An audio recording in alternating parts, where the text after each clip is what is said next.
गरीब साध साध सब नेक हैं, आप अपनी ठोरे, जो सतलोक ले जाएंगे वो साधु कोई और।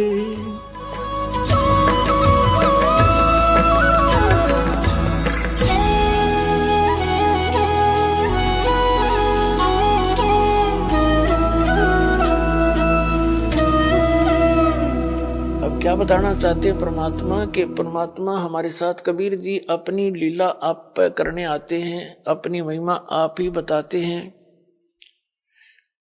उस परमात्मा के दिए हुए ज्ञान को दास ही अपने शब्दों में बताना चाहता है।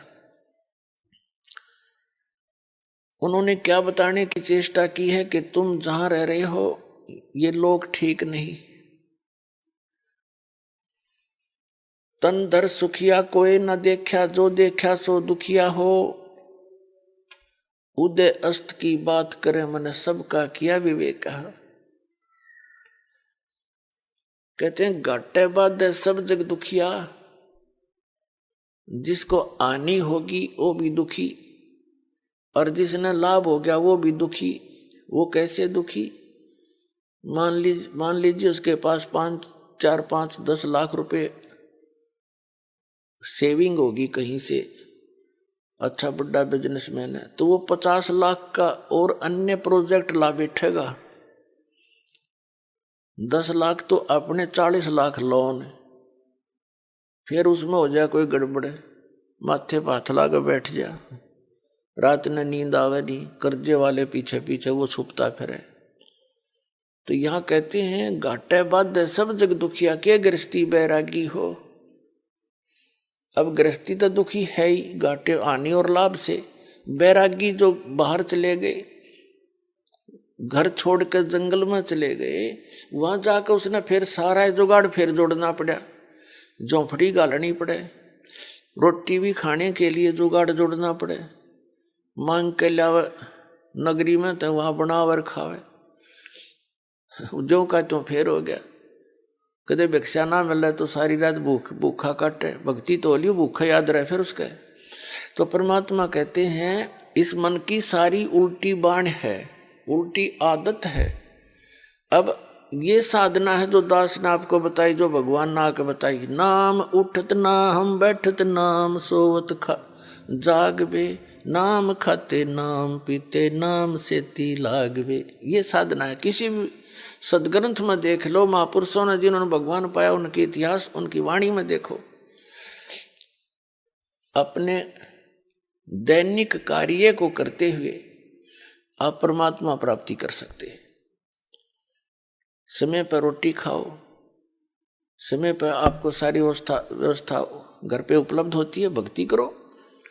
जंगल में जाने से, केवल वहां बैठ जाने मात्र से भक्ति परमात्मा प्राप्ति नहीं होती, इस सत्य भक्ति से परमात्मा प्राप्ति होगी। उसने चाहे जंगल में बैठ के कर लो, चाहे घर में कर लो। ये साधना जो दास बता रहा, इससे मोक्ष होगा। तो क्या बताते हैं परमात्मा के? जंगम दुखिया जोगी दुखिया, तपस्वी को दुख दूना हो, और आशा तृष्णा सब में व्यापे,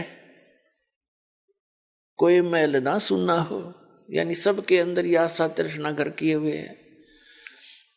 जैसे तपस्वी को दुख दूना क्यों होता है कि पहले तो सारा जीवन कष्ट उठावे, तपस्या कर करके शरीर के साथ संघर्ष करता है, अगले जन्म में वो राजा हो जाता है। तप से राज मदमानम, जन्म तीसरे शुक्र समानम। पहले तो उसने भक्ति समय में, भक्ति काल के अंदर कष्ट उठाया, फिर राजा बन गया। राजा आप जी ने सुखी दिखाई देता, वो सपने में सुख नहीं राजा को। क्योंकि कबीर साहब कहते हैं झूठे सुख को सुख कहे, ये मान रहा मनमोद, ये सकल चबीना काल का, कुछ मुख में कुछ गोद। राजा को सुख नहीं है, या भूल मत करना। लेकिन हम अज्ञानता के कारण इन राजाओं के पीछे भागते रहे।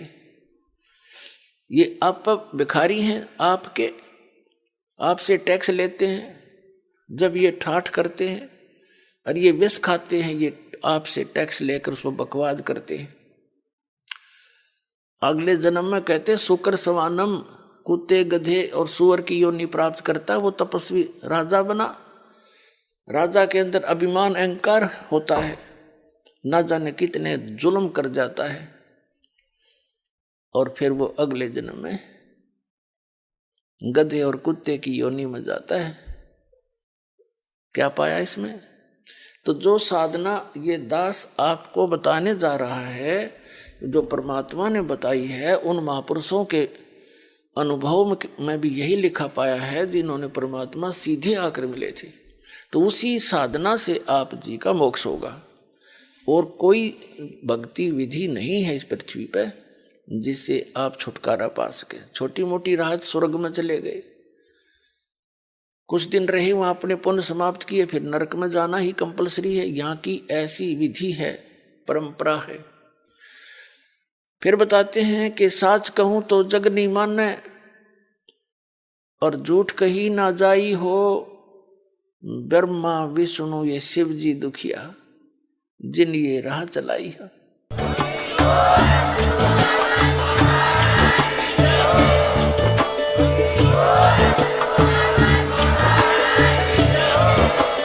आप सुन रहे थे जगत गुरु तत्वदर्शी संत रामपाल जी महाराज जी के मंगल प्रवचन। अधिक जानकारी के लिए विजिट कीजिए हमारी वेबसाइट www.jagatgururampalji.org। संत रामपाल जी महाराज जी के शुभ आशीर्वाद से पूरे विश्व भर में 500 से भी ज्यादा नाम दीक्षा केंद्र हैं, जिन पर संत रामपाल जी महाराज जी द्वारा ऑनलाइन निशुल्क नाम दीक्षा दी जा रही है। अपने नजदीकी नाम दीक्षा केंद्र का पता करने के लिए संपर्क करें 8222880541।